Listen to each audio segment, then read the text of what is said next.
lang ako nakahiga, nagko-computer, nagsi-cellphone, ganun. Alam mo ba, kumain ako alas 3 na ng afternoon. Kasi hindi ako... alas presta ng afternoon, winner. Bito yung kampiyan na yan. At alam mo, hindi talaga ako Wait lumusabay. lang. Tanay ba nag-recording tayo? 3 minutes maximum lang pala to. 3 minutes lang yung ating nakuhaan. Intro pa lang yung... Intro pa lang. Nag-record na ulit ngayon. Na-record ko. Halika sa So, 3 putol. minuto lang. 3 minuto lang. Part 1, Part 2, Part 3. Babalik na lang ulit kami. 5 minuto pa kami pa sa alas 8. Dahil walang recording, babalik na lang po kami. Joke lang. Kung natuloy mo na. Hindi na, wala na. Wala na yung momentum. Okay lang yan. Ano ka ba? Minsan kasi sinisira mo talaga yung momentum ko. Siyempre. Alam mo yun? Naroon na ako sa momentum. Nandun na tayo sa momentum ng ano. Nag-share ako ng story. Ano mo yung storya mo? Kahapon nga, totoo yun pag matanda ka na, mas pipiliin mo na lang sa bahay ka. Kahapon, as in, simula umaga hanggang gabi, hindi Nasa ako inyo lumabas ka? Oo, nasa amin. Pumunta lang ako sa patay yung aking tiyahin nung gabi na. Tapos kumain ako alas 3 na ng hapon. Hindi Nabago ako na. lumabas. Sabi mo alas 2. Ano nga ba? Sabi mo kanina alas 2. Ngayon alas 3 na. Baka mamaya alas 5 na yan. magtatalo na naman tayo dahil doon! Ano? Gusto mo magtatalo Ako ay natin nagbabase lamang sa mga sinasabi mo.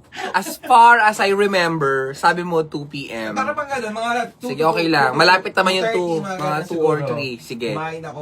Kumain ako sa talipan nga ako kumain, tapos nagpadisel lang ako. Tapos umuwi na rin agad ako, tapos naligo, tapos yun na. Yun lang, maghapon. Iba na ano pag hindi ka talaga bumabata, tumatanda na tayo, 'di ba? Ang hirap. Saka yung kape mo wala ng asukal. Oo, nagbabago na yung routine mo sa buhay. Hindi, alam mo, oo sa bagay, mas ang sarap kasi pag nasa bahay lang. Saka kapag signs na hindi ka na bata kapag nagmamature ka na. What do you mean? Nagmamature ka na in parang terms of sa mga decision making mo sa buhay. So tama na yung mga desisyon mo sa buhay, Ha? Bading? Hindi ko sinasabing tama. Hindi ko sinasabing tama, pero may mga tama. Pero alam mo, pag umiidad na yung tao, mas pinipili na lang daw yung peace of mind. Pero parang ako hindi. Mas Bakit? pinipili ko pa rin yung maraming pera kahit walang peace of mind.